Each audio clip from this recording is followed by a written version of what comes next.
Good morning. Welcome to another episode of Cybersecurity Amplified and Intensified with your host, Eric Taylor, myself, Shiva Maharaj.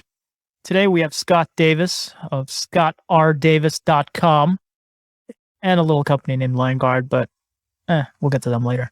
Yeah, there's Hey, Scott. a company around, aren't they? We need to dive into those guys a little bit. I haven't heard of them yet. So who is Scott and what does Scott do? Yeah, so Scott is obviously, I'm a sales engineer over at LineGuard. Been with LineGuard a little over a year and a half. Before that, 6 years in the MSP space. Before that, enterprise IT. But all in all, 20 years of cybersecurity, IT infrastructure knowledge background. I teach cybersecurity at Harrisburg University here in central Pennsylvania. Well in tune with the community from different community calls, conversations with Eric back and forth. And really with LineGuard, I talk to MSPs every day around the globe. So constantly in the know of what's going on and how to help people out. So now that I know you're a 20-year expert, because I feel like we all started in and around year 2000, giving us that 20-year chip, how is CMMC going to save us all when it's only for the DIB? It's not going to save us all because let's be honest, unless you're forced to do it, you're not going to do it. And Right. even when you're forced to do it, a lot of times you look for ways to get around things. I mean, you look at HIPAA, the amount of healthcare facilities that I've walked into that say, oh, yeah, we're healthcare. Oh, no, we don't follow HIPAA. Or you're missing this, you're missing that. There's always so many pieces of the puzzle.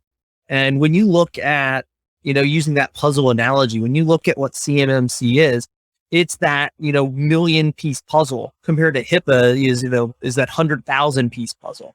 And the more puzzle pieces you have, the more puzzle pieces that are just going to end up missing or just not fully compliant.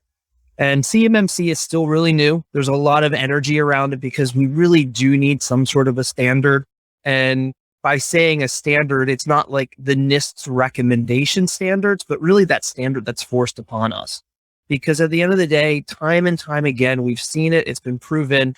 Businesses don't do it unless they're forced to do it. But with Even that then, they said- don't do it. Look, HIPAA is the perfect example, right? And CJIS, Criminal Justice Information System. Mhm. Everyone wants to say they're HIPAA certified or HIPAA compliant, CJIS certified, CJIS compliant Yep. or certified, and no one is. You walk into any of these places, 10 ways till Sunday, they are not compliant. Mhm. Which brings us to documentation. So, I have a feeling you might be pro documentation. I am pro documentation. It actually all started. I worked a few months in a contract job at a analytical lab that collected ground samples, did all that biological stuff. But documentation was crucial in that environment, and it all came from that chain of custody. You go out to collect a sample. What happens with that sample, how it was collected, date, time. Everything had to be thoroughly documented, and it was ingrained in me there. Even though it was a short contract, but how important documentation was to that business as a whole. But looking at it and transforming it, thank you, and transforming that into IT, it's crucial for us all. We're gone way past the days where that one IT guy should be the keeper of all the knowledge in his head. The analogy of you may get hit by a bus isn't just reality. It's, you may get struck by COVID. You may be out for 2 weeks. You may get sick and not be allowed to go into the office. There's so many reasons why documentation is crucial. And the core aspect of that is information sharing. And that's one of the things LineGuard does amazing is it automates so much of that documentation, and ultimately why I decided to join LineGuard. What kind of facets is LineGuard collecting for whether it's MSPs, internal IT, or what have you? Sorry, my kid got me some allergies, so I'm fighting some allergies at home here, but not COVID. it's not COVID. I take a test on a regular basis. Thanks. No. I do take a test on a regular basis just because we have kids, baseball, we're out in the community so much. And that's what my doctor wants me to do. And that's really who I trust when it comes to the matter. But to go back to your question, LineGuard is, it's more than just an automated documentation tool. It's really that best practice analyzer for everything in your stack. So we examine firewalls, switches, your cloud services, Microsoft 365s, your servers, and we're collecting all this data, dropping it into a JSON format, running best practice analyzers onto that, telling you what's changed, giving you change monitoring for, a historical time period, and just putting all of that right into your documentation tools, your VCIO tools. It's that really making that gold standard of documentation because your end techs don't have to collect it. So is LineGuard, just because of my ignorance here, but is LineGuard have agents that are deployed, or is it like, some of your competitors where it's just web-based and the technician has to upload, that data for your end analysis? So if it's behind the firewall, we do recommend an agent. That agent's there to collect it, run the script, encrypt the data, send it to the LineGuard portal. But typically behind the firewall, you're going to have an agent installed. We only need one. Gotcha. So when you're looking at that, and we're talking about cybersecurity, we always want to talk about, zero trust and zero knowledge and things of that nature. So, if we're sending our data to LineGuard for analysis, can we trust that data? I mean, Can we trust whatever you? trust Well, you. not you, but LineGuard. Well, you can trust me. I think I'm a pretty honest guy. I like saying that the truth is always going to come out. So you can either tell me the truth today or I'll find out about it in a year, 2 years, whatever.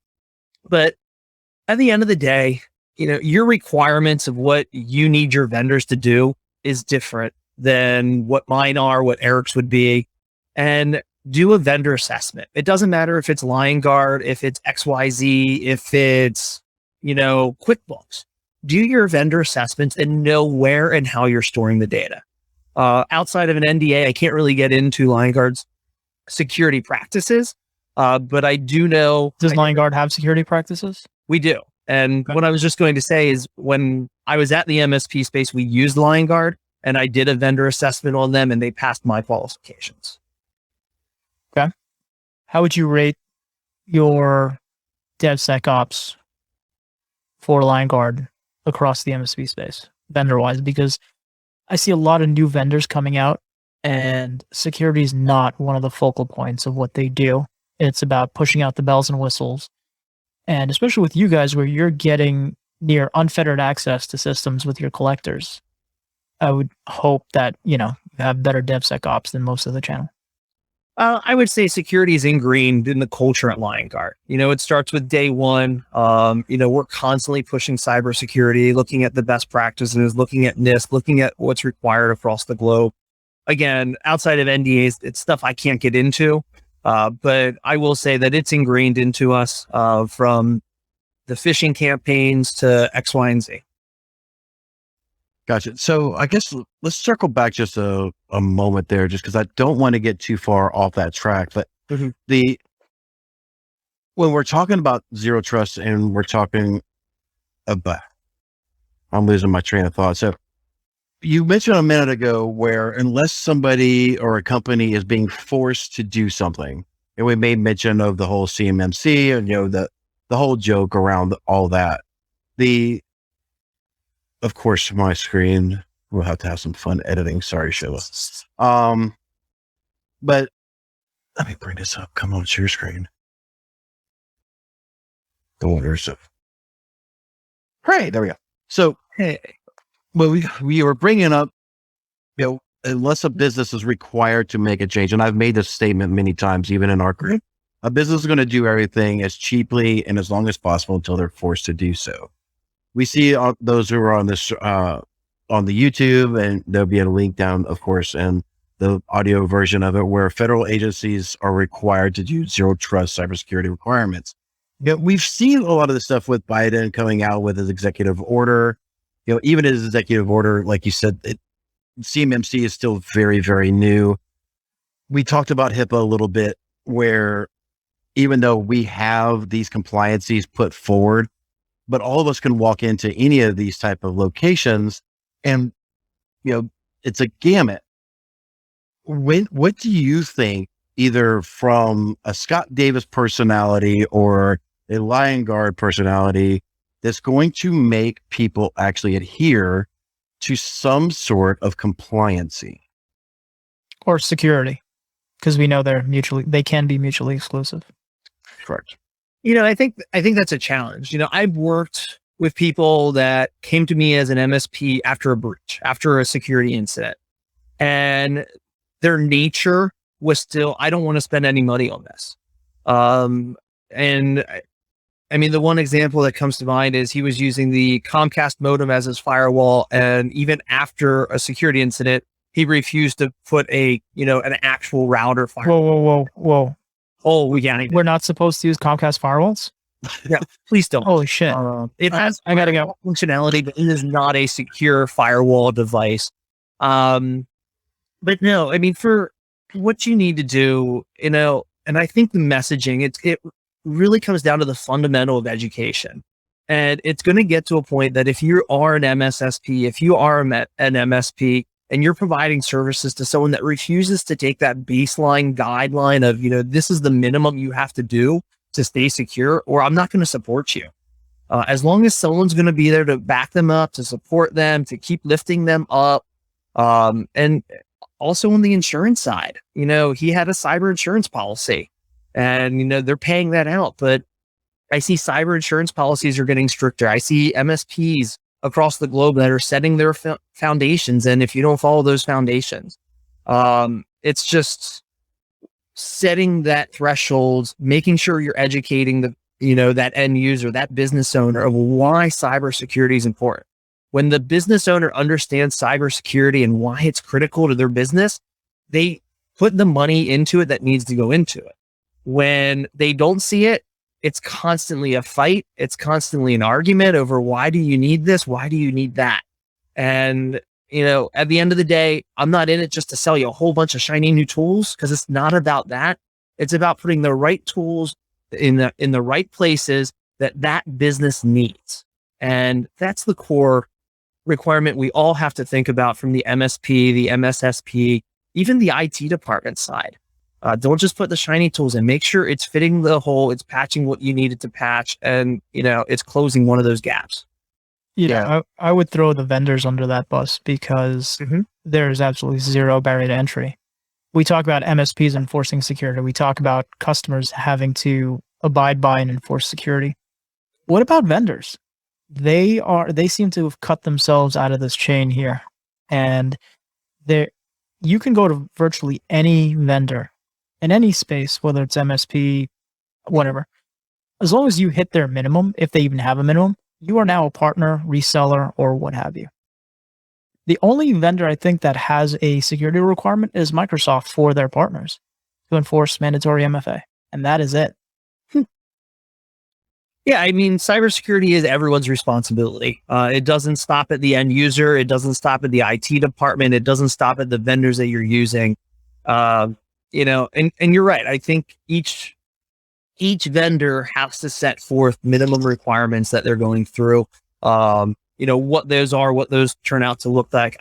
I don't have the answer for that, because every vendor's different. Every MSP is different. Every business is different. And that's why cybersecurity can be so intricate, because what matters to me is completely different than what matters to Eric, and, what holes are in play. So is there a framework that's out there today that you think will check 95% of the boxes from a cybersecurity standpoint framework to implement? I think there's a number of great starting points. I mean, if you look at CIS controls, if you look at, the NIST based practices, now NIST is, a giant book to read. So recommending a small business or someone that's not doing anything with cybersecurity to start reading NIST, that's almost impossible. But CIS controls, Australia has the Essential 8, which I think is actually a really good fundamental starting point. Now it's down in Australia and it's required down in Australia, but there's a lot of great resources. There's a lot of amazing people out there that are talking cybersecurity on a regular basis that know the main talking points. Make sure you have good security in place. Make sure your infrastructure is updated and patched. Make sure your software is patched. Make sure you do cybersecurity training, because at the end of the day, the weakest link is probably one of your employees that's going to click that link in an email and open up the doors to the hacker. Yeah, I didn't even know about I'm actually looking at the website now here. And this is actually pretty interesting. So, from an IR standpoint, when we're going through and looking at stuff, we've been starting to actually recommend the SANS Top 20 or the CIS 20, because it does a lot of stuff. And over the latest versions, especially the one that's out right now, version 8, it touches bases with a lot of security frameworks that I agree with, and it gets companies introduced into actually making things actually happen. So not only are you applying it, you're creating an SOP, you're educating them, and it's like a baby step, if you will. I mean, I hate the whole crawl, walk, run type of scenario, but if you can do it in a small chunk, at least getting them into it, because damn it, something is better than nothing. And, me and Shiva talk about this a lot. I just wish something would be done. Hey, I got a question for you. Since you had to bring up the crawl, walk, run bullshit. How's that CMMC thing you're doing over at PAX 8? You guys still crawling? Are you walking or are you running yet?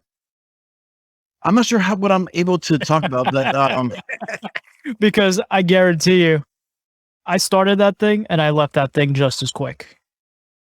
I mean, there's movement going on. I think with all the disasters that's been going on and everything that's going around CMMC, it's definitely come to a halt.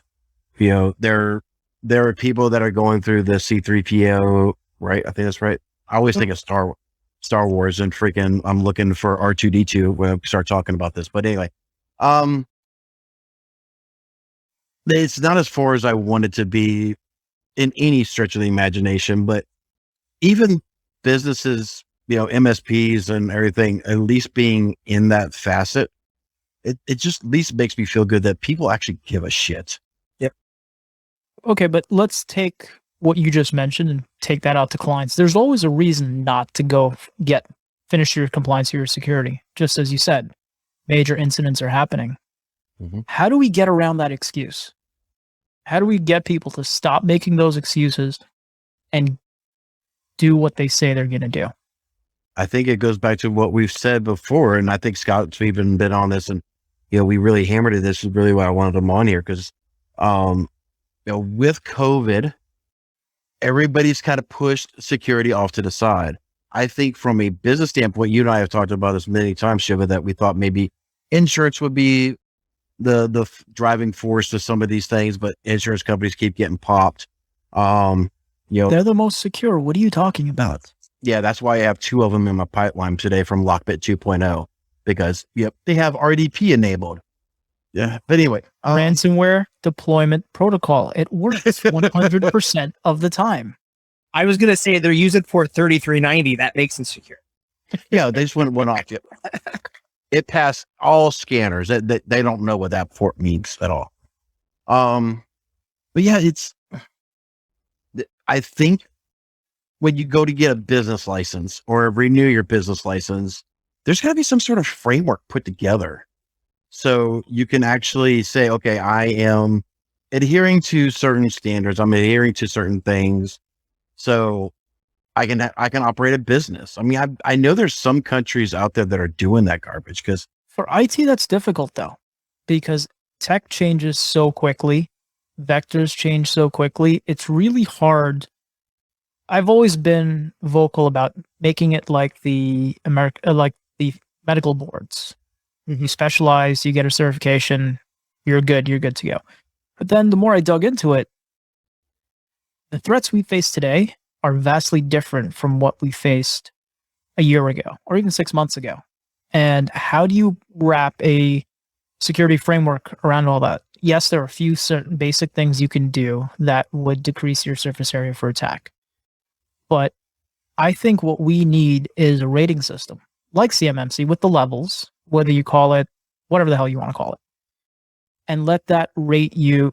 You rate your risk based on that, and that's how you get your cyber insurance. And I think if you can't get cyber insurance, you probably should not be able to be an IT person, MSP, or what have you. So what is going to be the driving force to mandate that implementation? So what milestone is going to say, okay, have you got to here yet? So I think there's 2 pieces to here. I think you're going in between, a government setting a standard for all businesses to, do business. And I think that can be accomplished, with make sure you're patching, make sure you're doing X, Y, and Z, make sure your cybersecurity training is somewhere part of your stack. Then the other part of the conversation is we're almost going more towards, to become an NSP or to become an MSSP, and what certification process or a rating system or process that's tied into that. Is that kind of, or which track are we kind of going down? I'd go with, I don't want government telling us what to do. I agree. Because it works really well with HIPAA. It works really well with CJIS, so much so they're worthless. Yep. Right. I want us to be I want us to create a self-regulating organization that we all buy into, and we have a group of idiots that come up with our framework of how we operate. But at the same time, if you have, controls 1 through 20 in place, you're level 1. 21 through 40, you're level 2. And based on your level, that's your risk profile.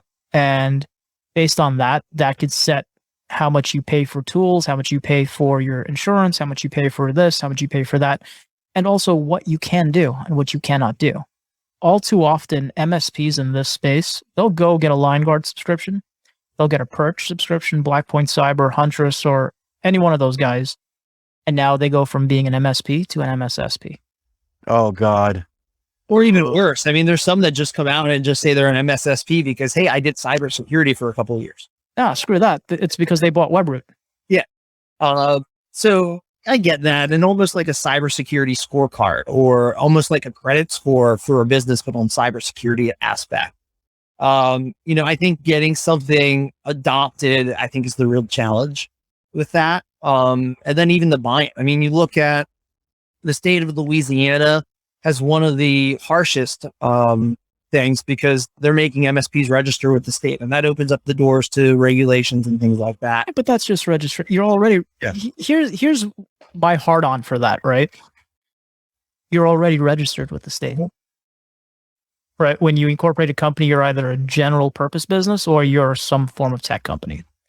It's nothing new. It's lipstick on a pig. Yep. At best. But see, like even in my state of South Carolina, you have, I'm registered as a tech company, but there's no granularity. I could be a software company. I could be freaking doing IoT devices to take up. No, that's China. That's China and Tuya. They have a monopoly on that. Let's not try to get their market share here. I think we need to come together as an industry and break down the walls between MSPs and regular VAR consultants. Anyone who fixes computers, for lack of better words, should fall under this and get a self-regulated certification by us. And the only way I see buy-in with this is if you get enough critical mass to start doing this, to raise the bar, as some would say, where clients start asking, hey, are you, to go way back in the day, since we're all in this for about 20 years, are you MCSE certified? Or some version of that shit. Yep. Is that what Palachuk is doing out there in California right now, do you think? I have no idea. I don't know what he's doing. I know he's out there doing like Biden and meeting with some of the big wigs trying to do some sort of policy or something like that. So I haven't really heard a whole lot coming out. Have you, Scott? I think each state is kind of separate on its own. Because right now you're not getting that direction. You're not getting that leadership from the national organizations. And it may be that they don't know how to, start the conversation or whatnot. I know they're in that model right now of there is an issue. Let's just dump a whole lot of money into it and, try to secure everyone by dumping all this money into it. And, like I said earlier, that doesn't solve anything because you can throw, $1 million and be less secure than the guy that's spending $10,000 on security. I do know I've had conversations here in the state of PA, Pennsylvania, on cybersecurity. Pennsylvania has one of the oldest breach notification laws in the nation. Not a fact that I am proud of. How do they define breach? Very, very loosely, and it doesn't require you to report it anywhere. And that in of itself is one of the main problems that's endemic across the entire country, I think. But states like California, New York, with the New York Shield Act, CCPA, have really... And it's not enforced. But it's not enforced. Eric and I know someone. Yeah. But there's penalties that are starting to be placed on businesses that aren't reporting and aren't doing that. I find more about breaches coming out of California that impact Pennsylvania than I do from the news or anything else here in PA. Because businesses are starting to say, hey, so we don't really do it, but there is now penalties that are associated with not disclosing breaches. Are they like HIPAA penalties where you can just appeal them and they go away? Probably. Exactly. Right. And that's the problem, right? Like everyone wants to talk and say we're doing this, we're doing that, but no one's actually following up on any of this stuff. You know, New York has basically unauthorized access is what constitutes a breach here in New York City, which is great. But every major company that I've seen not incorporated in New York, because they're all probably Delaware LLCs or what have you anyway, there's no indication that data has been exfiltrated, so therefore it's not a breach. And then you have the narrative, let's start calling things incidents. Let's not say hacked. Yep. First it was, let's not say hacked, let's say breach. Let's not say breach, let's say incident. What's next? Unicorns and rainbows? Well, I mean, that's just for the media aspect of that. You know, the conversation of, you know, hack became the negative connotation of don't do business with this company because they're not protecting. Then it became breach. Your data has been breached. Honestly, I think all three are still usable terms. And I think it's just really about how it's being defined by the, you know, the mass.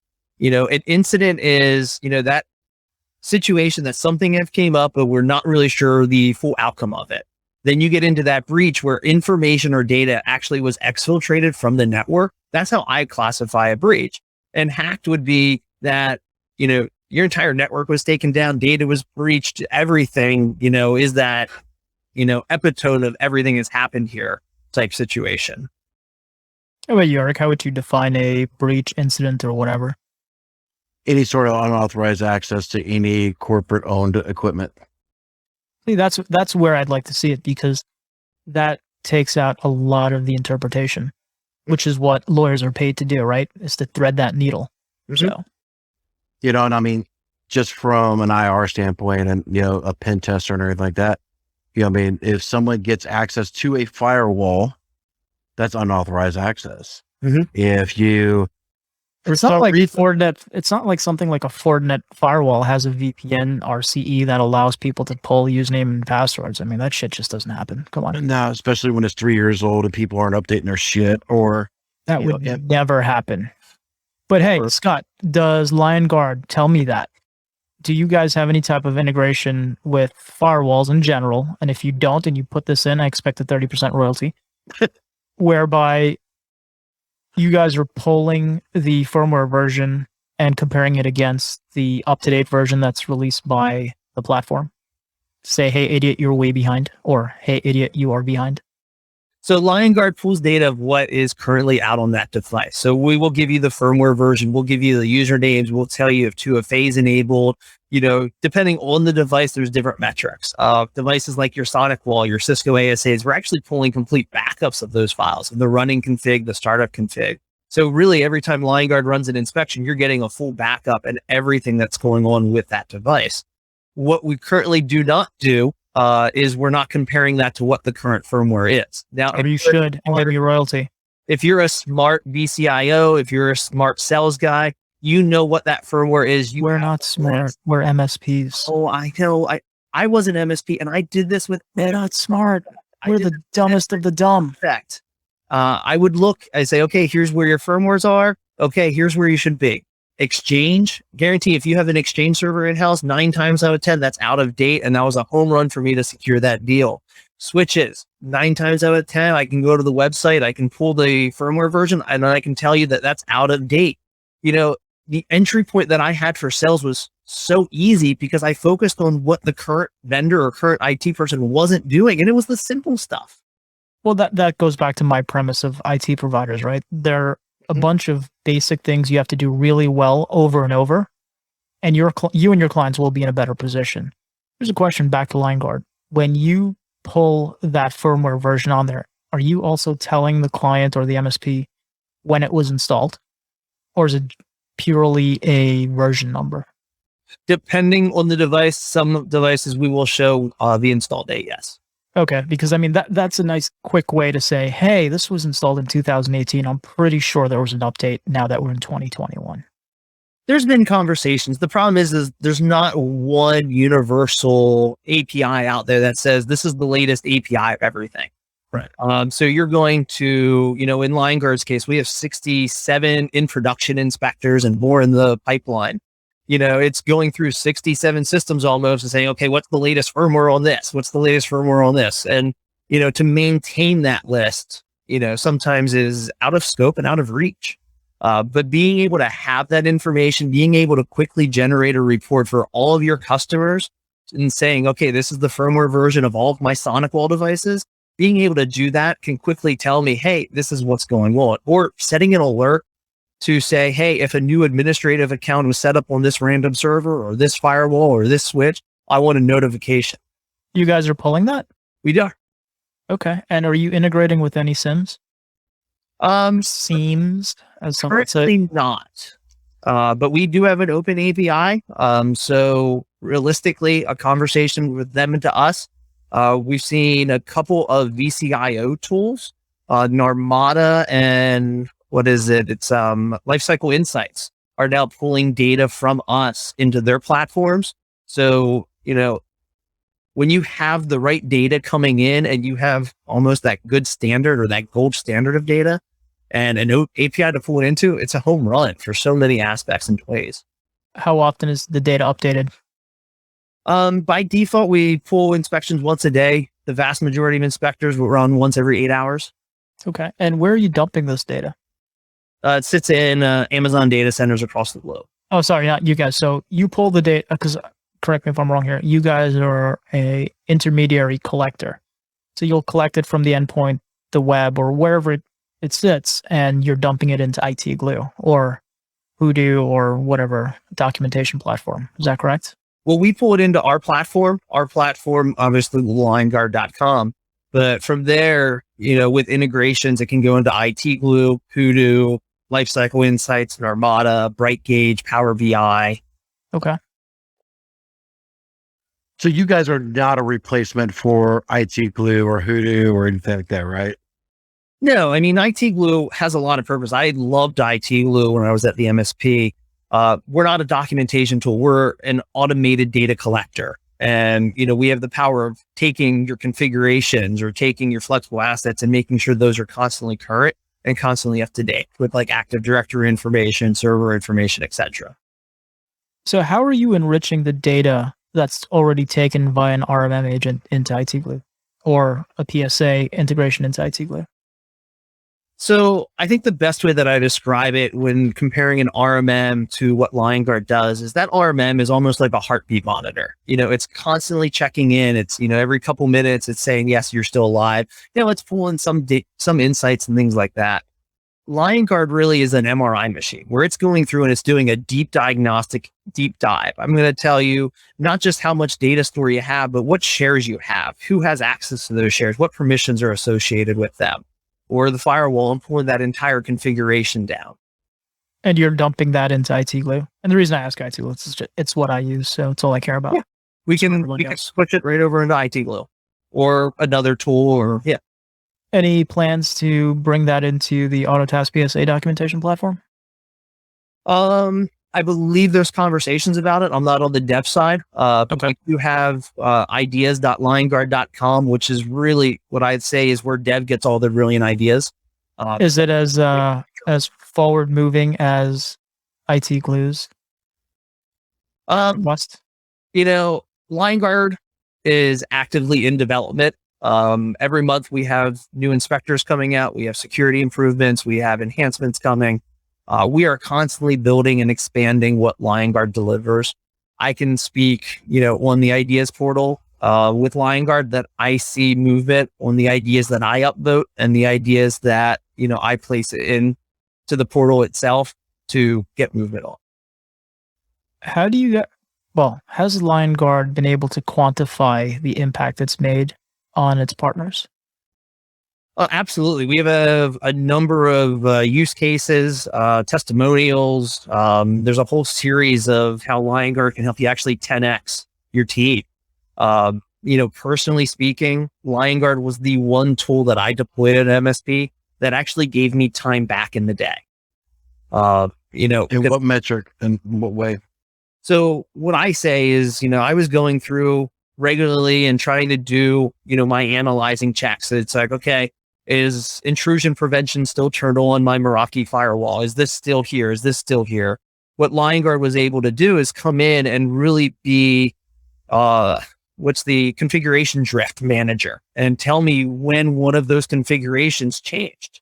Because LionGuard is bringing all this data in, dropping it into a JSON format, we use James Path queries to pull certain metrics out of it. So you can write your own James Path query and say, this is the metrics that matter to me. These are the best practices that matter to me. And then from there, you can now create alerts for it. You can do change management going back over a year in history. And that's, I think, is the real power of what LionGuard can do. Well, this conversation has taken a complete left turn than what I've ever anticipated it to go today. It really, I was not expecting that. Like, I feel like we're a little eclectic here from that one. for ADD because we just hop the fuck around. We do.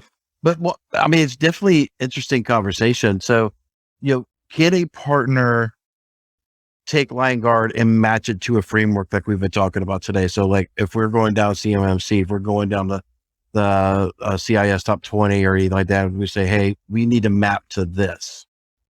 Does LionGuard help that? It does. With the sheer fact that we have the data means that we can do a lot of things with that data. We do have the power of creating reports. I've gone through and I've created a report for Australia's Essential 8, for example. Now, does it capture every aspect of everything that, Essential 8 is looking for? No, because LionGuard's not designed to do everything. But does it capture everything that LionGuard would do for that Essential 8? Yes. Okay. So, that's where the benefit is, right? That's the benefit. Because we help you check a lot of the boxes. And compliance is more than just IT. Compliance is more than just IT. Right.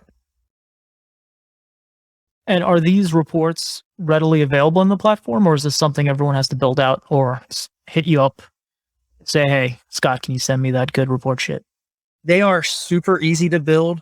It's just going through, selecting what metrics you want to see on the report and dropping it in. There's also multiple ways to view the data inside of LionGuard, and with the API and integration into Power BI and BrightGauge, you can get that data right into other reporting tools that you're using today. Can you give us a sample report for the Australian 8 that we can add to the show notes so people can see what we're talking about? Doesn't have to be now because we're on a demo thing, but just we can share it out with them so you guys can see what LionGuard and Scott can do for you. Yeah, I should be able to put something together for you. Cool. Now, circling back to COVID, how do you think COVID has affected cybersecurity? Because I know that's something Eric is very much interested in, and so am I. Yeah, COVID, I think, awoke a giant in cybersecurity and technology as a whole. We've gone through, hundreds of years of, business as normal is you go to the office, you work your 8 hours a day, you take a lunch in there, so you're there for 9 hours, and you turn around and go home. And, COVID, when it first happened and there was this massive shutdown of going into the office and, no longer, being in that office space, IT departments were forced to quickly adapt or really shutter their business. We saw many, many MSPs that had tremendous growth during COVID because IT departments that were small IT departments couldn't handle that transition in a secure fashion. So I think the beginning stages of COVID, I think it was great for IT.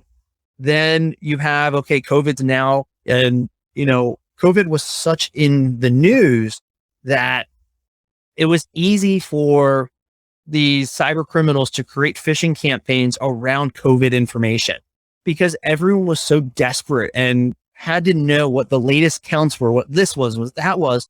It was super successful to create a Fox News headline and put out latest numbers based on your state link, and people were clicking at it at record paces because the need to know what was going on outweighed the risk of cybersecurity. And you saw phishing campaigns, ransomware, these techniques that weren't new when COVID started, but really took a new heightened measure. It was, 2019 that the first ransomware variant actually started extorting information and saying, hey, if you don't pay the ransom, we're going to share your information. That wasn't new with COVID. It was already there, but the success of it grew dramatically simply due to the fact that now IT people weren't coming together for their meetings. They weren't coming together in an office space. They were sometimes so busy adapting teams to departments that, didn't have the capacity to do it, or pushing out all these new IT policies, or just collecting laptops and getting them out to people, that all I had was desktops. Cybersecurity fell down to a second measure, but then really started picking up after, things started settling down on that front. So I think COVID is always going to be remembered as, both good and bad in the IT industry for those two things. One, the sheer breaches of information that have occurred since it has happened, but also in how technology has advanced to what is becoming really this modern workforce, because many businesses are never going to go back to 100% in the office. Yeah. So, go ahead. So speaking of that, Microsoft just, I don't want to say released or announced. Apparently Microsoft has decided to stop forecasting when COVID's going to be done to the point where they can send their workers back into the office, and they're just taking it as a month-to-month basis, which I think is all you can do, because we've had these cyclical waves for the last 16, 17 months. How do you see that impacting security? And the reason I ask this is because when COVID started, every IT practitioner started talking about, forget securing the perimeter, we have to secure the identity. Then in the last few months, we had a few CVEs that are remote code execution that led to privilege escalation. So now it's no longer, now I just don't think it's secure the identity. Now I think it's just secure everything, which is what it should have been all the time. What are your takes on the not knowing where we're going or when we're going back to the office? I mean, let's be honest, none of us are fortune tellers. None of us can tell you what tomorrow brings. Fred Vacola could say it is. Okay. Well, that's awesome for him. I think it comes down to having great He didn't bite. procedures. I did not bite. I think it's great to have, great policies and procedures. And it's not about COVID. It's not about the flu. It's not about this. The one thing that I talk to people about right when it was happening is they're like, this is a great opportunity for you to update your infectious disease policy. What happens if an infection breaks out? And it could be the flu. It could be 10 years from now and it's something completely new.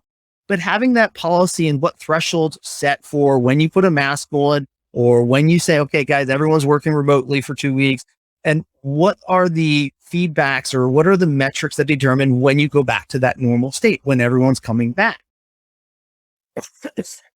I think the big issue is right now is the lack of communication of what that endpoint looks like. You're not getting it from government. You're not getting it from states. You're not getting it from businesses because no one really knows what the answer is. I think an infectious disease policy should be one that's on everyone. In business continuity plan, having those baseline policies that we talk about so many times, Eric, if you don't document it, you don't know how you're going to react if it happens. But, COVID's not going away. And I think it's tough to say that, but the reality is, I'm hearing about the new Mu variant or this variant or that variant. Like, COVID itself is not going away.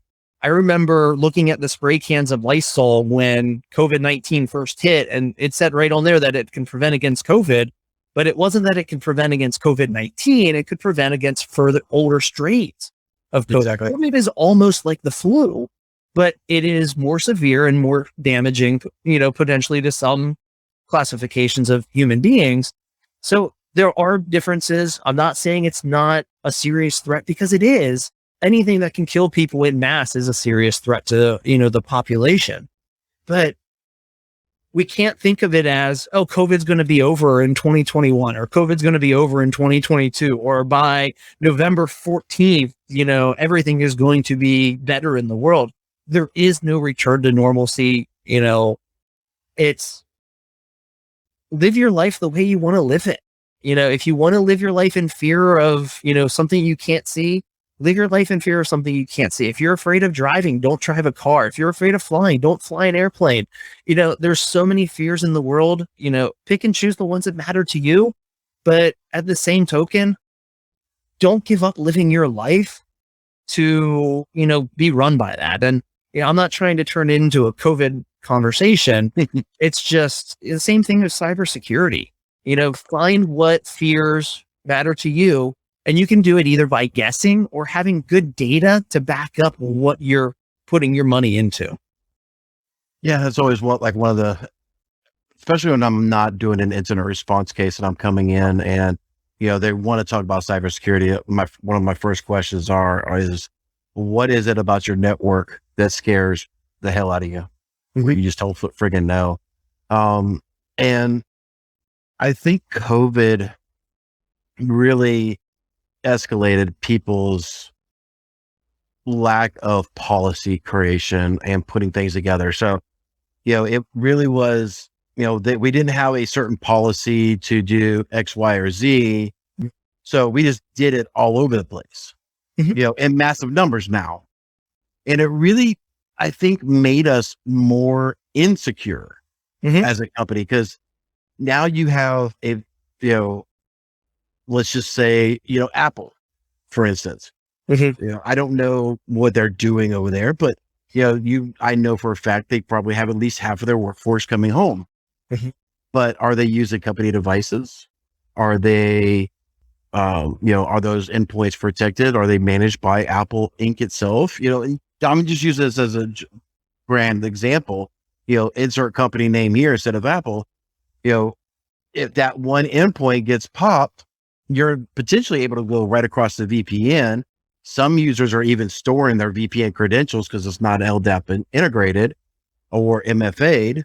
So I think this really makes us more insecure and really needs more of a security framework to be implemented going forward. Because,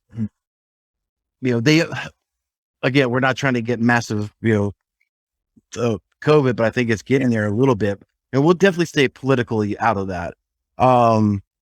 Because, we can all have different opinions, right? So, the whole 2 weeks to flatten the curve was never really 2 weeks. Clearly we're this far into it. Yeah. We're clearly going to be with COVID for quite some time. And it clearly seems now that we're getting closer to fall, if history shows us anything over previous infections that, come out, with, SARS and smallpox and everything, the colder weathers definitely make it more rampant. So are we about to go potentially into more of a remote workforce again? Absolutely. Whether we do lockdowns or whatever is a different discussion. We're not getting into that, but, people more and more in a remote workforce situation, I think is going to be a lot more prevalent in this time moving forward. So what do you think is going to help businesses take MSPs out of the equation? But, if you're Joe Mama Plumbing Company, what would you say will make businesses more secure? So,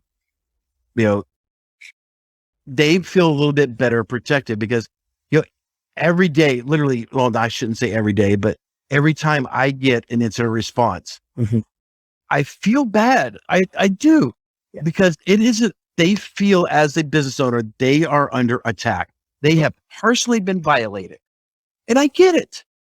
So what would you think businesses should do as a minimum to start having these conversations with MSPs, with their quote unquote technologists? Well, one, I would say if your provider that you trust to secure your network isn't having conversations with you about security, then it's probably time to shop around and look for someone that will have that conversation with you. And it may not be removing them from the picture. It may be adding an MSSP just to handle the security stack and leaving the MSP that you may really like to handle that day-to-day stuff that they're doing well for you.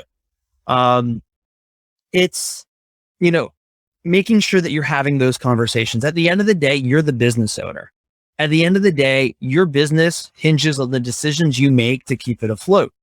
If you choose to do nothing with cybersecurity and you're attacked, then you're attacked. And that's 100% the choices that you make.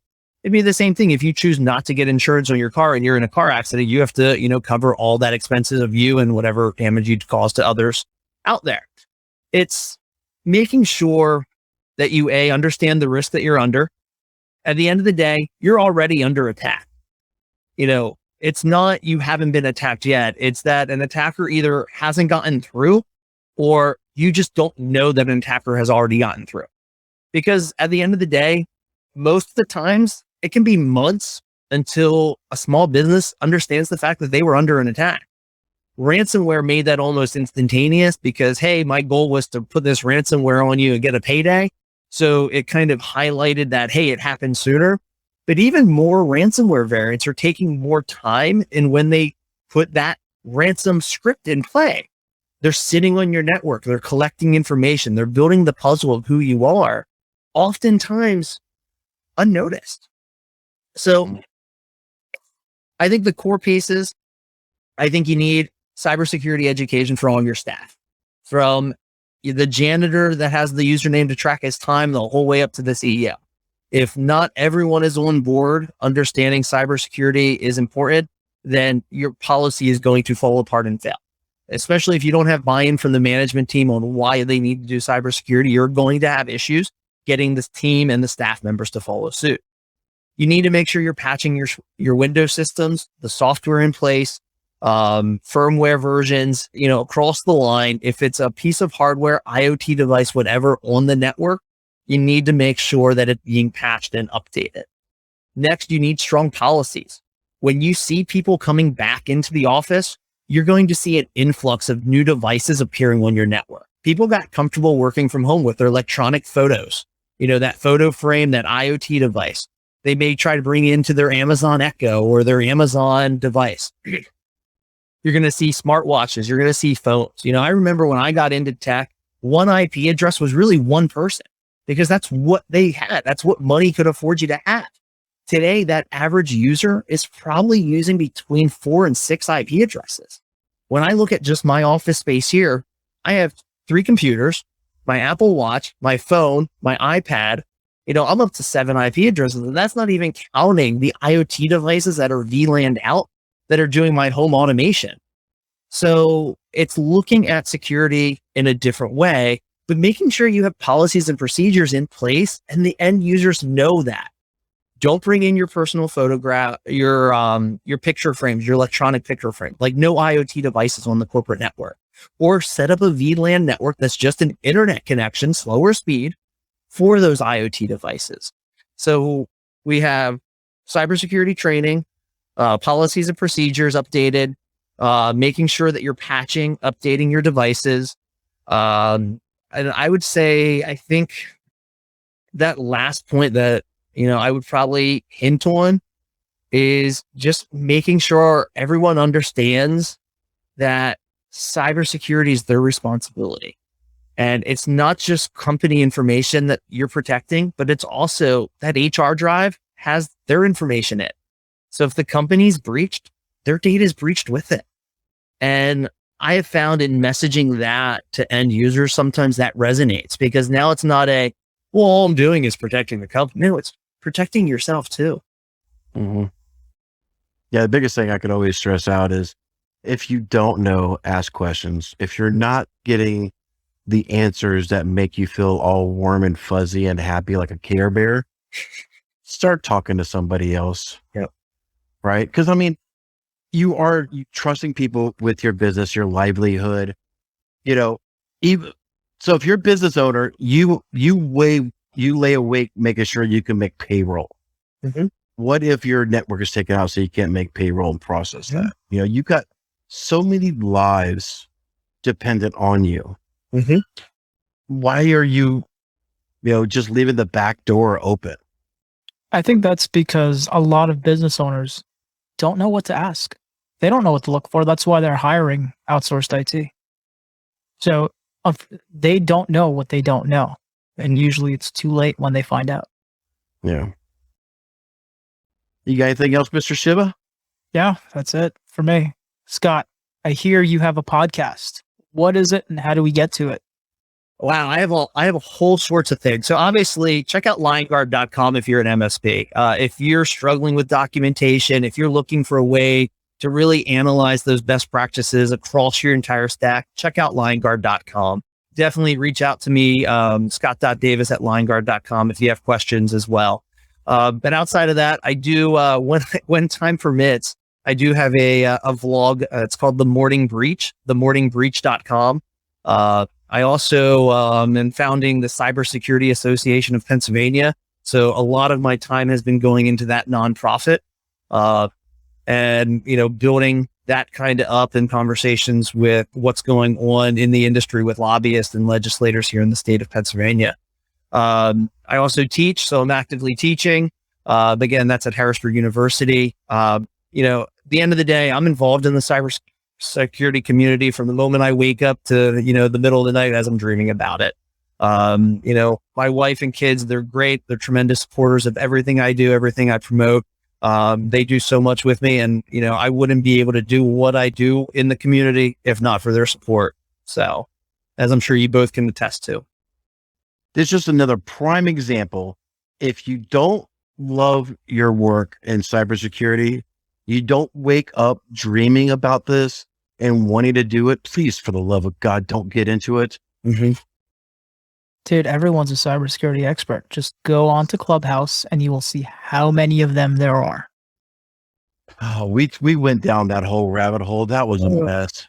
Hey man, that's what started this thing. So He's not lying either. we used to start up rooms in Clubhouse, record them, throw them on here, and hey, we got a podcast. Because, you know, we want to be the next Joe Rogan. So, But we all. guy can dream. What can I say? Hopefully secure. Yeah.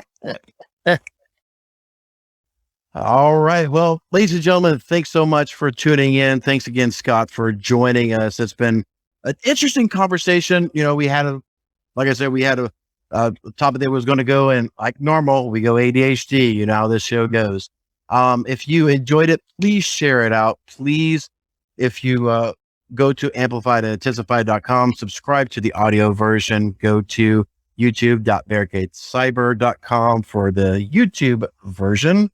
And if you have any questions or anything you want us to talk about, please email us at info@amplifiedandintensified.com. And until next time, take care, everybody.